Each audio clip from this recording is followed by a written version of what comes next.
Hello everyone, welcome to the YouTube channel of Target Competitive. We are again back here to discuss the session of history, and this will be our lecture 4, and we will be discussing Buddhism. And if you are new to our channel, then subscribe it. So what is Buddhism? Buddhism मज़हब जो है ये क्यों आया, क्यों ये फैला? हमने प्रीवियस लेक्चर में डिस्कस किया था वैदिक एज में हमने देखा था अर्ली वैदिक as and later Vedic as में। अर्ली वैदिक एज में हमने देखा था कि क्लासेस का डिवीजन हुआ था on the basis of work, और लेटर वैदिक एज में हमने देखा था क्लासेस का डिवीजन हो गया था on the basis of worth. तो पहले क्या होता था, लोग एक क्लास से दूसरे क्लास में ईजिली मूव कर सकते थे, फ्रीली मूव कर सकते थे। लेकिन जब लेटर वैदिक एज आ गया, लेटर वैदिक पीरियड में लोग सफ़र करने लगे थे, ज़्यादातर शूद्र सफ़र करने लगे थे। जब ये बन गया था on the base of birth, तो कहा गया ब्राह्मणा का बेटा ब्राह्मणा ही बनेगा, क्षत्रिय का बेटा क्षत्रिय ही बनेगा, वैश्य का वैश्य यानी कि बिजनेस के साथ क्षत्रिय का वेरियर ही बनेगा, योद्धा ही बनेगा। ब्राह्मणा का बेटा जब होगा तो वो प्रीस्ट ही बनेगा, रिलीजियस मैटर्स के साथ वो रिलेट रहेगा। या शूद्रा का बेटा होगा तो वो ही काम करेगा, वो जो शूद्रा करते हैं। तो इसकी वजह से क्या हो गया, लोग बहुत ज़्यादा सफ़र करने लगे थे, ज़्यादातर क्षत्रिय और शूद्रा। फिर क्या होता है, क्षत्रिय और ब्राह्मणा में फाइटिंग होने लगी थी, वॉर ऑफ सुपरमेसी। ये ब्राह्मणा जो है ये सुपरमेसी दिखाने लगे थे। तो जब ये क्लास कॉन्फ्लिक्ट होता है तो कोई कहता है हम ऊपर हैं, कोई कहता है हम ऊपर हैं। तो क्या हो गया था, इस दौरान, इस लड़ाई के दौरान, क्लास कॉन्फ्लिक्ट के दौरान शूद्रा जो है ये बहुत ज़्यादा सफ़र करने लगे थे। इन बेचारों को कोई प्रॉपर जगह नहीं मिल पा रही थी, कोई प्रॉपर प्लेस इनको नहीं मिल पा रही थी। इन्होंने क्या किया, फिर इन्होंने बुद्धिज़्म की तरफ मूव ऑन किया। पहले क्षत्रिय बुद्धिज़्म की तरफ जाते हैं, तो फिर ये अपने साथ किनको बुलाते हैं कि आप बुद्धिज़्म और जैनिज़्म की तरफ आओ, किनको, शूद्रा को। पहले क्या होता था, ये जो वैदिक रिचुअल्स जो थे ये बहुत ज़्यादा एक्सपेंसिव थे, वहाँ पे सेक्रीफाइस देनी होती थी। ये जो सेक्रीफाइस थे ये बहुत ज़्यादा कॉम्प्लिकेटेड थी, मीन्स यहाँ पे ये जो रिचुअल्स थे ये बहुत ज़्यादा कॉम्प्लिकेटेड थी। ये आम लोग जो थे ये इन रिचुअल्स को, इन सेक्रीफाइस को अफोर्ड नहीं कर पा रहे थे। क्योंकि अगर हम देखेंगे वैदिक एज में, लेटर वैदिक एज में, जब ये ब्राह्मणा जो होते हैं ये इनको कहते हैं शूद्रास या वैश्यास या क्षत्रिय जो होते हैं ये इनको कहते हैं कि अगर आप ये रिचुअल करोगे, अगर आप ये सेक्रीफाइस करोगे तो आप किसी अच्छे क्लास में, नेक्स्ट जन्म जब होगा आपका, आप किसी अच्छी क्लास में पैदा होंगे। तो इसकी वजह से क्या हो गया कि ये जो लोग थे ये बहुत ज़्यादा तंग आ गए थे। तो ये भी एक कॉज बन गया था। अब ये कास्ट सिस्टम जो था ये बहुत ज़्यादा रिजिड बन गया था। मैंने बोला था आपको अर्ली वैदिक एज में ये जो कास्ट सिस्टम था ये बन गया था on the basis of work, and in later Vedic age तो ये बन गया था on the basis of birth, कौन किस क्लास में जन्म लेता है। तो ये भी एक कॉज बन गया था। तो अब ये ब्राह्मण जो थे ये सुपरमेसी दिखा रहे थे, ये खुद को सुप्रीम मानते थे। ये जो बाकी क्लास होते हैं, क्षत्रियास, वैश्यास एंड ये जो ब्राह्मणास होते थे ये इनको नेग्लेक्ट करते हैं। ये बोलते हैं कि खाली हम ही हैं और कोई नहीं है। तो इससे क्या हो गया, इससे भी लोग बुद्धिज्म और जैनिज्म की तरफ भागने लगे थे। जो हमने पहले लेक्चर में पढ़ा था कि हिस्ट्री में ये देखा गया है कि लोग ईजी अप्रोच करते हैं। जब भी लोगों को कोई परेशानी आती है, जब भी लोगों को कोई मुश्किल चीज़ सामने आती है, लोग क्या करते हैं, लोग कोई इजी, कोई आरामदायक रास्ता चुनते हैं। वहाँ जो हमने पहले टॉपिक में पढ़ा था। तो यहाँ पे भी क्या हुआ, अर्ली वैदिक एज में ऐसा कोई सिस्टम नहीं था कि लोगों को इजी अप्रोच ढूंढना पड़ता, लेकिन लेटर वैदिक एज जब आया तो लोगों को इजी अप्रोच ढूंढना पड़ा। तो यही यहाँ पे हुआ। तो और क्या था, जब ब्राह्मण ने सुप्रीमेसी दिखाई, फिर क्या हुआ, ये जो रिलीजियस टेक्स्ट जो थे ये ज़्यादातर संस्कृत में होते थे। जो ज्ञानी होते थे वही इनको समझते थे, वो ब्राह्मणास थे ज़्यादातर, जिनके पास नॉलेज होती थी संस्कृत की, वही इनको इन टेक्स्ट जो थे, रिलीजियस टेक्स्ट जो था इनका यही समझ रहे थे इसको ब्राह्मणास। जो बाकी क्लासेस थे, आम मासेस थे, ये इसको समझ नहीं पा रहे थे। यही वजह थी कि लोग बुद्धिज्म और जैनिज्म की तरफ क्या हो गए थे, अट्रैक्ट हो गए थे। वहाँ पे इनको अच्छी जगह मिल रही थी, बराबर दर्जा मिल रहा था, इसीलिए बुद्धिज्म जो है ये फैल गया। अब क्या है ये बुद्धिज़्म? अगर हम बुद्धिज़्म की बात करेंगे, ये बुद्ध मज़हब जो है ये क्या है, इसकी टीचिंग्स क्या है। ये जो बुद्धिज़्म है इट स्टैंड्स फॉर 3 पिलर्स। अगर हम बुद्धिज़्म की बात करेंगे, यहाँ पे सबसे इम्पॉर्टेंट चीज़ जो है ये है बुद्धिज़्म की कि एक है बुद्धा, 3 पिलर्स इसके हैं, एक है बुद्धा, दूसरा है धम्मा, तीसरा है संघा। बुद्धा में क्या कहा गया है, क्या इसका फाउंडर कौन है, धम्मा में उसकी टीचिंग्स क्या है, जो इसका फाउंडर है उसने क्या टीचिंग्स दी है, और संघ जहाँ पे ये बुद्धिस्ट मॉन्क्स और नन जो हैं ये रहते हैं, तो ये क्या है, इसमें सारा कुछ डिस्कस किया गया है। तो हम इसको अलग अलग से डिस्कस करेंगे, बुद्धा क्या है, धम्मा क्या है और संघ क्या है। अगर हम यहाँ पे बुद्ध की बात करेंगे तो ये बुद्ध कौन था, ये कहाँ से आए थे। ये पैदा होते ही 563 बीसी में कहाँ पे, लुम्बिनी एक जगह है, कपिला वस्तु, नेपाल की कैपिटल काठमांडू, और इसको बहुत सारे नामों से भी जाना जाता है, साक्यामणि और तथागता, और पहले इसका नाम था सिद्धार्था, प्रिंस सिद्धार्था, क्योंकि ये रॉयल फैमिली से बिलोंग करता था, ये प्रिंस था इसलिए इसको प्रिंस सिद्धार्था के नाम से भी जाना जाता है। अगर आपसे एग्जाम में पूछा जाएगा, क्वेश्चन आएगा आपको, इसके और नाम क्या थे, बुद्धा जो थे, गौतम बुद्धा जो थे, इसके और नाम क्या थे, इसके और नाम थे साक्यामणि, तथागता एंड प्रिंस सिद्धार्था। तो ये किस क्लान से, ये किस खानदान से बिलोंग करता था, शाक्य क्लान, और इसके जो पिता थे, फादर थे इसका नाम था शुद्धोधना, ये शाक्य क्लान सा का रूलर थे, इस क्लान के ये रूलर थे, चीफ थे, हेड थे, और इसकी माँ का नाम होता है महामाया। कहते हैं कि जब ये गौतम बुद्धा पैदा होते हैं तो इसको जन्म देते वक्त ही महामाया इस दुनिया से चली जाती है, महामाया की डेथ होती है। कुछ कहते हैं गौतम बुद्धा को जन्म देने के ठीक 7 दिन बाद। तो इसकी स्टेप मदर का नाम होता है गौतमी, तो married at the age of 16 to Yashodhara, और फिर इसका बेटा होता है राहुला। देखिए जब इसकी पैदाइश होती है, इसकी शादी क्यों होती है एट एन अर्ली एज, जब ये छोटे होते हैं 16 साल के, क्यों इसकी शादी इतनी जल्दी होती है। जब ये पैदा होते हैं तो एक भविष्यवाणी की जाती है कि ये जब बड़ा होगा तो ये एस्थेटिक लाइफ जिएगा, मीन्स ये त्यागी बनेगा, सेक्रीफाइस करेगा अपने सारे ऐशो आराम को, ये सेक्रीफाइस करेगा, त्यागी बन जाएगा, एस्थेटिक लाइफ ये जिएगा। तो इस वजह से इसके फादर जो होते हैं शुद्धोधना, ये इसको अपने महल से बाहर कदम नहीं रखने देते हैं, कि इसको सारी जो ऐशो अशरा थी, सारी जो सहूलियात थी, वो इसको महल में ही दी जाती थी, इसको कोई टेंशन नहीं थी, सारी ऐशो अशरत इसको महल में ही मिलती थी। तो एक बार क्या होता है कि यहाँ पे कुछ कहते हैं कि इसने सपना देखा, कुछ कहते हैं जब ये महल से बाहर निकला तो इन्होंने क्या देखा, एक ओल्ड मैन, एक बूढ़े आदमी को, सिक मैन, बीमार आदमी को, कॉर्पस एक लाश को, एंड एसेटिक जिसने त्याग किया था, सेक्रीफाइस किया था। तो इसने क्या फैसला किया कि ये एक वंडरर बन जाएगा, ये नॉलेज सर्च करेगा, ट्रुथ सर्च करेगा।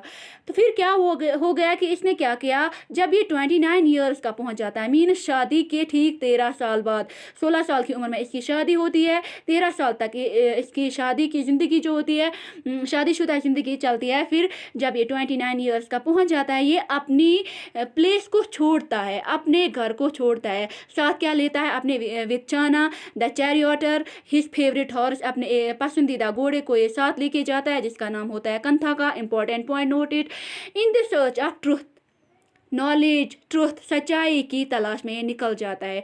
और जब ये घर को छोड़ता है, इस टर्म को कहते हैं महाभिनिषिक रमाना, इस टर्म को कहते हैं Mahabhinishkramana. Important point note it.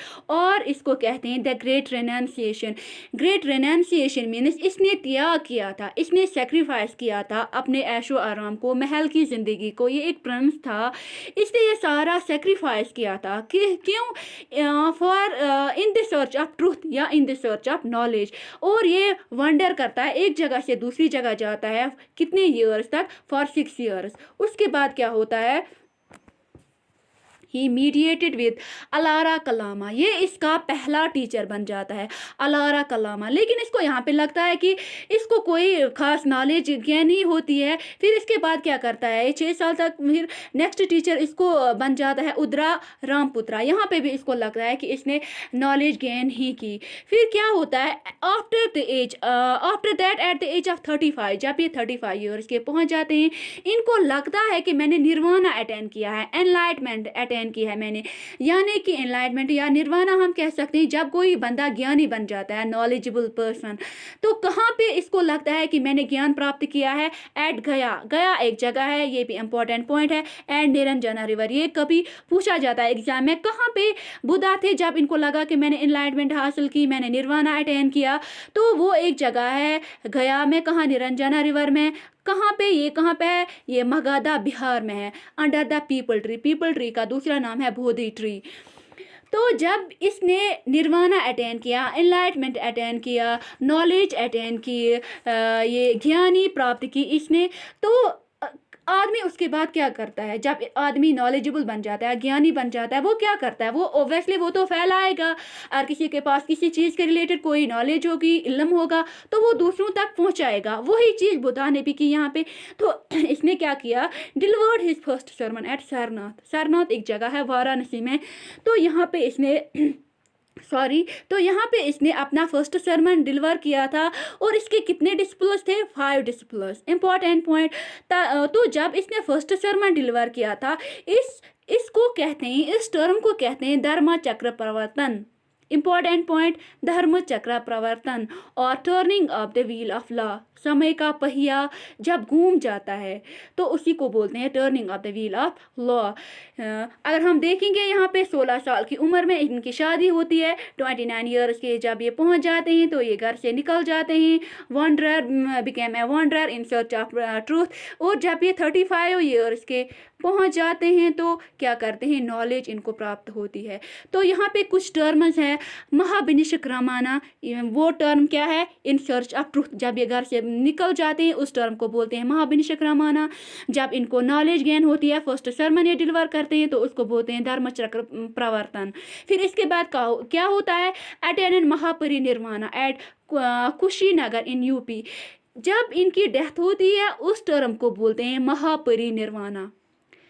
जब इन्होंने घर छोड़ा, महाभिनिष्क्रमण। जब इन्होंने फर्स्ट सरमन डिलीवर किया था, धर्मचक्र प्रवर्तन। जब इनकी डेथ होती है, महापरिनिर्वाण। ये कुछ इंपॉर्टेंट पॉइंट्स हैं, ये आप याद रखिएगा। ये कहाँ पे है, कुशीनगर में इनकी डेथ होगी। कहाँ पे, यूपी में। कब, 483 BC। कितने ईयर्स के ये होते हैं, 480 ईयर्स के। कहाँ पे, किस टाइम, 483 BC में। तो ये हो गया बुद्धा के रिलेटेड। अब जो हमने यहाँ पे देखा कि हमें क्या डिस्कस करना है, बुद्धा, धम्मा एंड संघा। बुद्धा हमने डिस्कस किया, अब हम डिस्कस करेंगे धम्मा। धम्मा क्या है, क्या टीचिंग्स है बुद्धा की। अगर आप यहाँ पे देखोगे, ये है बुद्धा की पिक्चर। तो ये क्या मेडिटेशन कर रहे हैं, नॉलेज गेन की है इन्होंने। अब हम देखेंगे धम्मा है क्या। धम्मा में हमें 5 चीज़ें डिस्कस करनी है। The 4 great truth, the 8 fold path, belief in nirvana, belief in ahimsa, law of Karma. हमें ये 5 चीज़ें धम्मा में डिस्कस करनी है। पहले हम देखेंगे द 4 ग्रेट ट्रूथ क्या है। The world is full of sorrow and misery. Gautam Buddha जो है, इन्होंने कहा है कि ये जो दुनिया है ये गमों से भरी पड़ी है, मुसीबतों से भरी पड़ी है। क्यों, और ये जो मुसीबतें हैं, ये गम है, ये परेशानियां हैं, ये पेन है, ये किस वजह से है, हमारे अंदर डिज़ायर है, इंसान के अंदर ख्वाहिशात हैं, डिज़ायर्स हैं, चाहते हैं। इसी की वजह से दुनिया में इंसान को मुसीबतें हैं, इंसान को फिक्र है, परेशानियां हैं। तो ये परेशानियाँ, ये पेन, ये मिजरी कैसे ख़त्म हो सकती है, अगर हम डिज़ायर को कंट्रोल करेंगे। देखिए, इंसान के पास अगर किसी के पास 4 लाख की गाड़ी होगी, 5 लाख की गाड़ी होगी, वो क्या चाहेगा कि मेरे पास 10 लाख की गाड़ी आ जाए।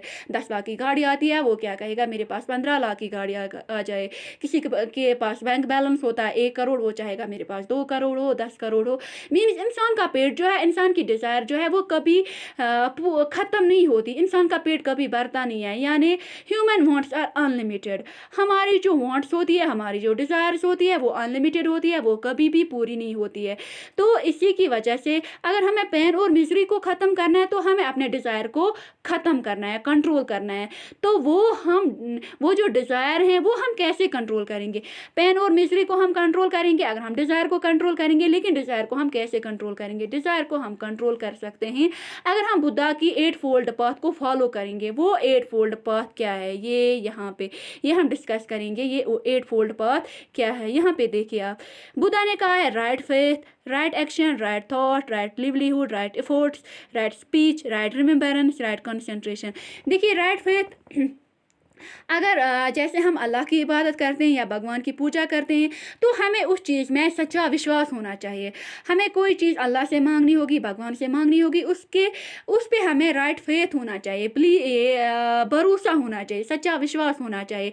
हमारे एक्शंस, हमारे कर्म अच्छे होने चाहिए, हमारा सोचना, हमारी जो कमाई होगी वो अच्छे होने चाहिए, हमारे एफर्ट्स, हमारी स्पीच, ये राइट रिमेम्बरेंस या राइट कंसंट्रेशन, ये रिमेम्बरेंस हम कह सकते हैं, सोच विचार या राइट माइंडफुलनेस। तो ये जो एट फोल्ड पाथ है, ये जो हमारे डिज़ायर्स हैं, ये हम कंट्रोल कर सकते हैं by following eightfold path. और हमने देखा एट फोल्ड पाथ में बुद्धा ने क्या क्या कहा है। तो ये हो गए एट फोल्ड पाथ। अब हम यहाँ पे देखेंगे बिलीफ इन निर्वाणा, ये क्या है, जो हमें धम्मा में तीसरा पॉइंट पढ़ना है, ये क्या है।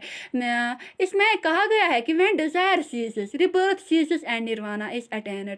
तो जब हमारे अंदर ये जो ख्वाहिशात होती है, डिज़ायर्स होती है, ये ख़त्म होती है, तो हम निर्वाणा अटेन कर सकते हैं।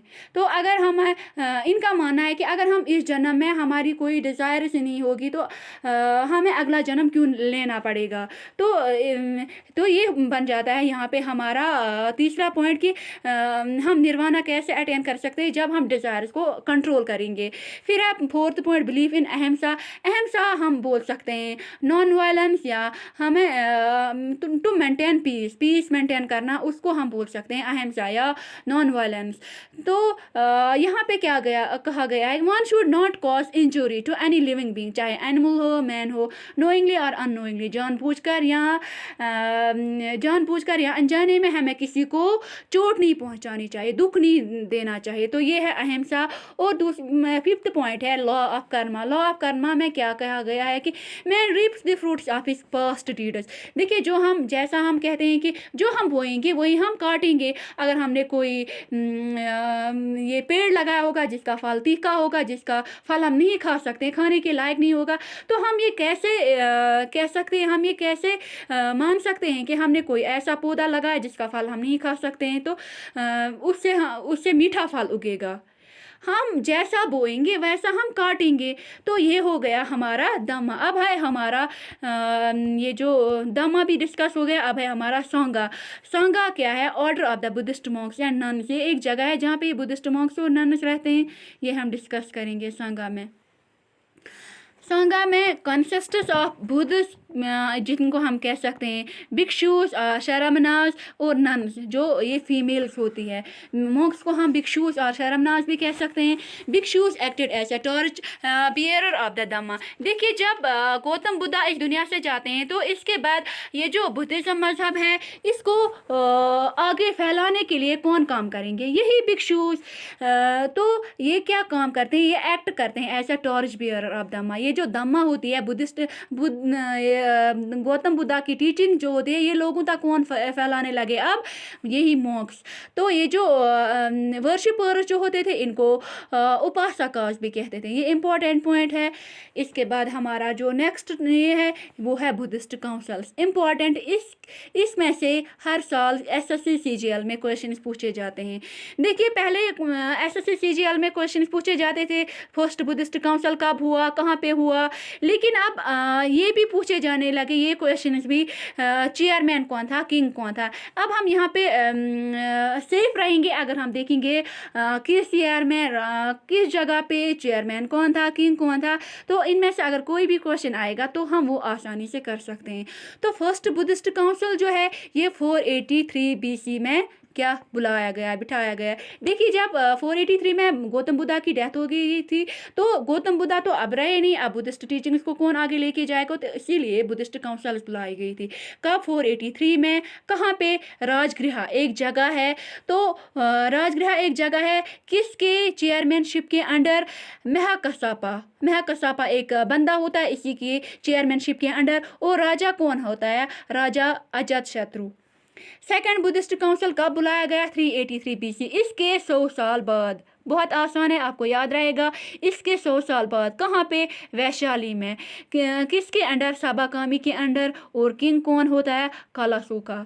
थर्ड बुद्धिस्ट काउंसिल कब 250, ये आसान है इसके 100 साल बाद। और ये 250 BC में कहाँ पे, पाटलिपुत्रा में, किसके अंडर, मोगालीपुत्ता के टीसा के अंदर अशोका था यहाँ पे क्या रूलर। और कहते हैं कि ये मोगालीपुत्ता टीसा जो होते हैं ये अशोका के भाई थे। और फोर्थ बुद्धिस्ट काउंसिल, ये इम्पॉर्टेंट काउंसिल है, ये 72 AD में हुआ ये काउंसिल। कुछ कहते हैं कि ये 78 AD में, कुछ कहते हैं फर्स्ट सेंचुरी में। देखिए अगर आपको इसे क्वेश्चन में पूछा जाएगा ये कब फोर्थ बुद्धिस्ट काउंसिल कब ऑर्गेनाइज हुआ था, ये कब बुलाया गया था, अगर आपको ऑप्शन में आया 72 तो आप उसको टिक मारिए, फर्स्ट सेंचुरी तो उसको टिक मारिए, अगर आपको आएगा 78 तो उसको टिक मारिए।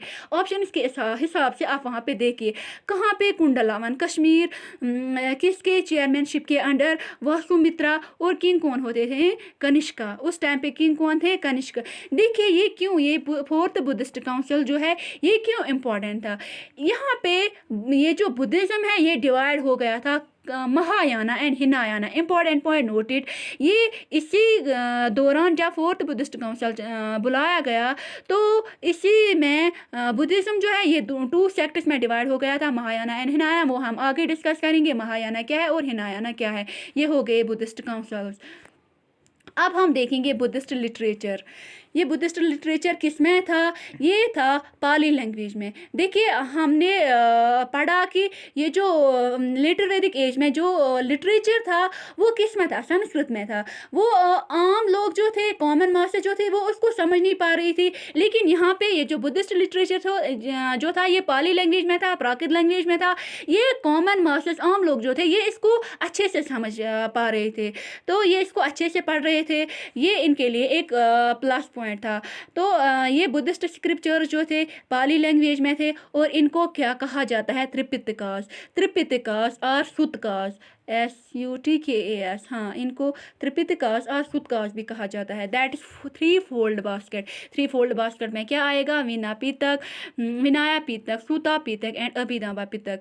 विनाया पितक में rules of discipline in Buddhist monasteries, वहाँ पे कैसे रूल्स होते थे, कैसे कोड्स होते थे मॉन्क्स और नन्स के लिए, ये इस विनाया पितक में लिखा गया। सुता पितक ये लार्जेस्ट है, सबसे ज़्यादा है, और इसमें ये जो बुद्धा के सरमन जो होते थे इनके रिलेटेड लिखा गया है। अभिधामा पितक में explanation of the philosophical principles of the Buddhist religion. इसके फिलोसफिकल प्रिंसिपल्स क्या थे, बुद्धिस्ट रिलीजन के थे, कि ये अभिधामा पितक में लिखा गया।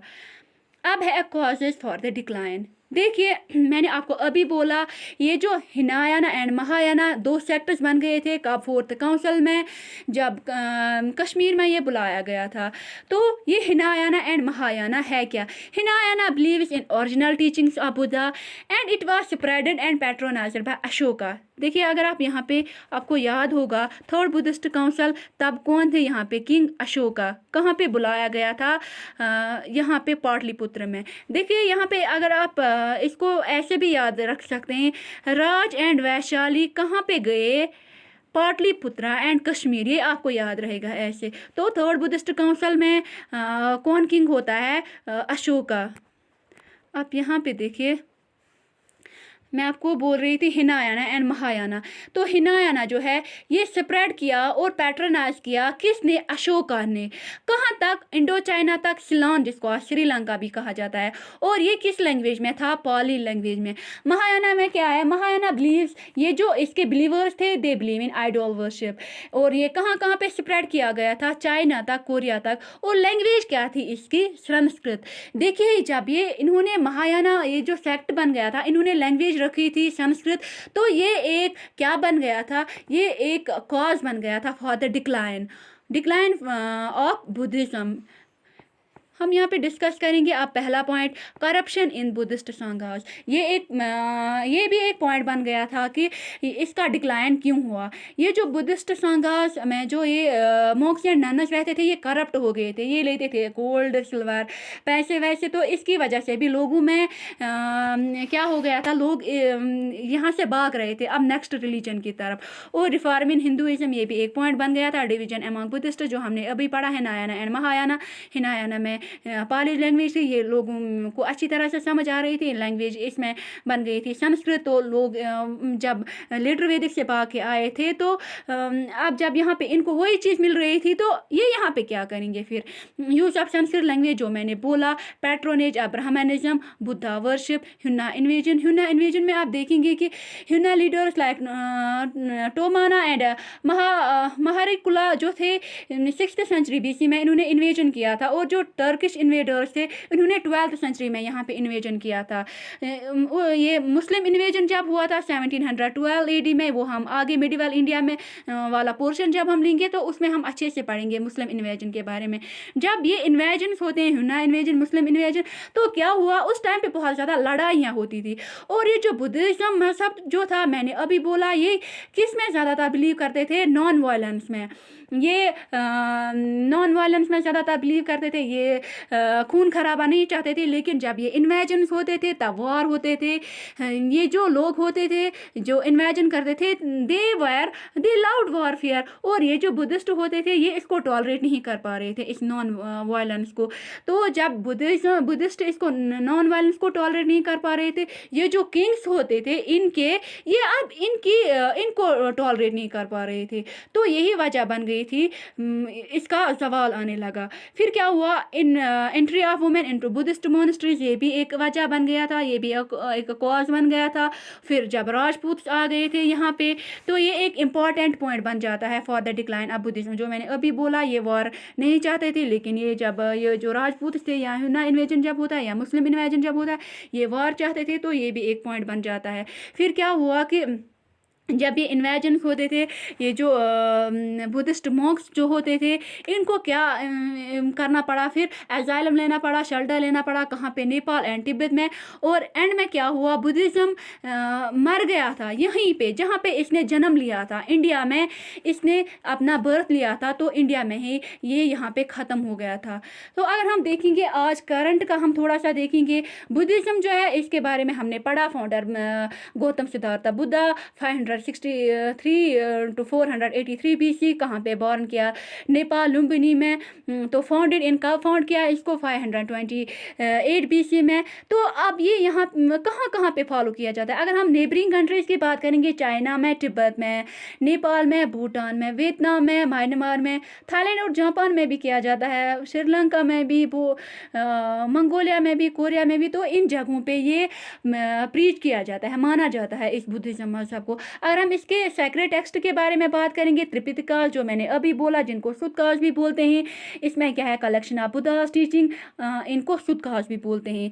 सैक्रेड प्लेसेस कहाँ है इनकी? Lumbini Nepal, where Buddha was born जो हमने पढ़ा, Bodh Gaya Bihar, where he received enlightenment जो हमने पढ़ा, and Kushinagar, where he attend nirvana, Kushinagar में। तो ये हमने पढ़ा था, ये हमने पढ़ा बुद्धिज़्म के बारे में। अब हम थोड़े से क्वेश्चंस देखेंगे इसके जो SSC CGL में पूछे गए हैं। तो पहला क्वेश्चन है, name the clan Buddha belong to. तो बुद्धा किस क्लान से बिलोंग करते थे? ये हमने पढ़ा, वो बिलोंग करता था साकिया क्लान से। और जो इसके फादर थे शुद्धोधना, वो इस साकिया क्लान के हेड थे।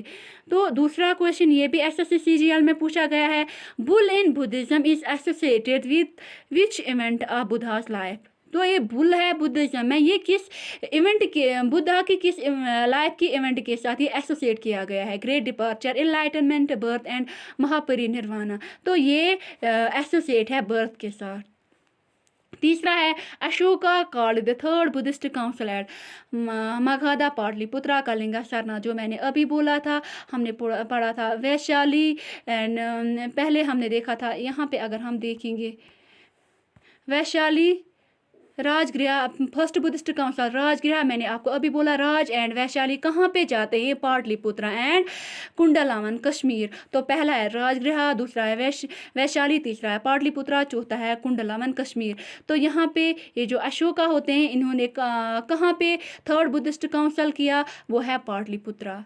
फिर है which is the sacred book of Buddhists. Buddhist की सैक्रेड बुक, पाक जो इनकी मुकद्दस जो इनकी बुक है वो कौन है? वेदास नहीं है, उपनिषद नहीं है, त्रिपिटका है। इनकी सेक्रेट बुक है त्रिपिटका, जिसका दूसरा नाम है सुतका। तो this was all about Buddhism. Our next topic होगा जैनिज्म। तो we will be discussing Jainism in our next ये लेक्चर।